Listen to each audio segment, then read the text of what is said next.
Hey, what's going on, guys?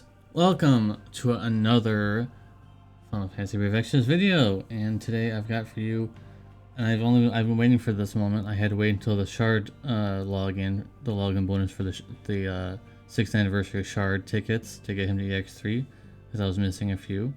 So I have for you today Olivera's best MP ever. Sadly, I know some of you guys are going to complain that I'm going to be using it, but the Dazzling Demoness card is very good for him and does give a lot of MP. So hopefully you guys pulled it. I screamed to the high heavens, pull the card! Pull the card! Pull it! Use everything for it. I tried telling you guys it was such an amazing card, so hopefully you guys were able to get it. Anyways, this guy is absolutely a beast now with this peak crescendo. So 1000 flat magic, we don't really care about that too much. 80% MP. Even without this, he caps MP now. But what we really care about is oh, here it is. I thought they were separate. 3000 flat MP. On top of an EX3, you get an additional 500.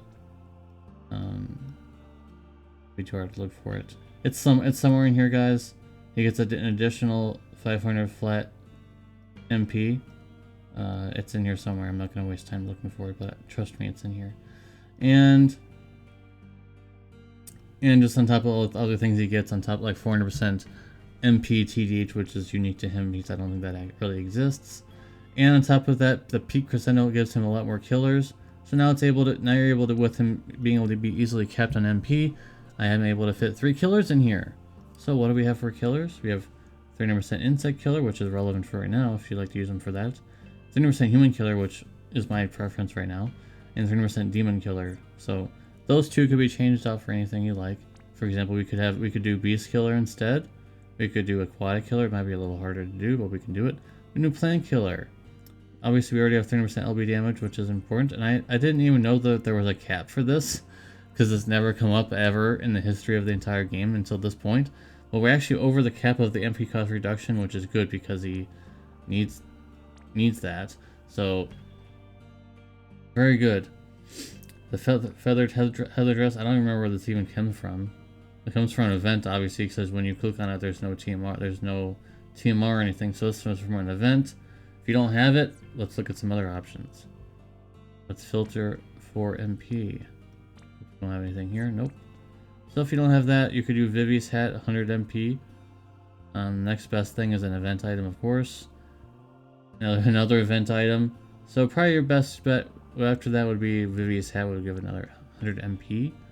Not too bad, not too bad. I mean, he probably let's see what our cap is on the MP here. 495%. Even if you remove this and give Vivi's hat, you will still be capped because this only gives 20%. You're gonna lose a lot of MP if you don't have this, unfortunately. But hopefully you guys were able to get this. The formal suit, however, is a completely different matter. This is an old Stmr, I'm pretty sure everybody has. This is reverse Stmr. This also gives MP cost reduction. And this other thing doesn't matter at all. But it does give 200 MP, which is nice. Sad reality is that hopefully you're able to get these floating hearts, and it appears that this unit, Sakura and Ayaka, was in the seasonal step up for some reason. I mean, not some reason. I mean, obviously they probably would be on there. It was just a little surprising that they were on there, but if you did pull in the seasonal step up, you probably was able to acquire a few of them, and I recommend using prisms to get their Stmr so that you can get 2 of them. If you're not pulling the step up and you don't have them, then let's check to see what other options we have here. The bouquet gives 120. It seems like a huge downgrade in comparison, but if you don't have, we gotta look at other options. So the bouquet, what does that do? Nothing important really. But it does have 120 MP, and the Caro Mug, which came back recently. I think you can actually get another. A little while ago, like I think it was like 2 weeks ago now, you could get one from the login, I believe. So this is another 100 MP.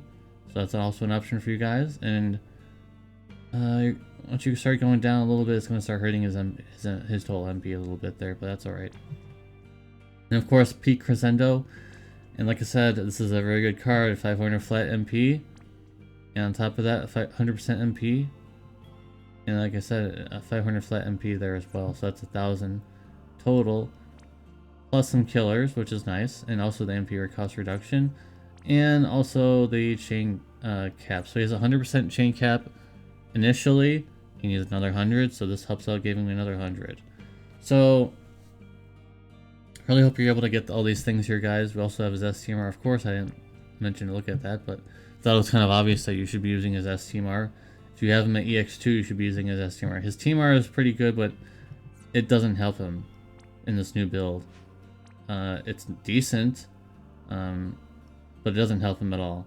And his pre-crescendo now gives him 200% of these things here, so why would you use his TMR over that? So you should be using his Stmr. His Stmr gives him some more killers, which is always a good thing. And if you enhance it, you gain some more MP. So there's that. So I hope you guys are able to accomplish this if you haven't already. This is not that complicated, but maybe there's something in here that maybe you were not looking at and you may have missed. That's what this video is for. And like I said, you can swap out these 3 killers. These 3 things here are interchangeable. And for anyone who is asking, their base form is not useful. But I will give it the chance. How about we build? Let's see how well we can build their base form. It's not that amazing.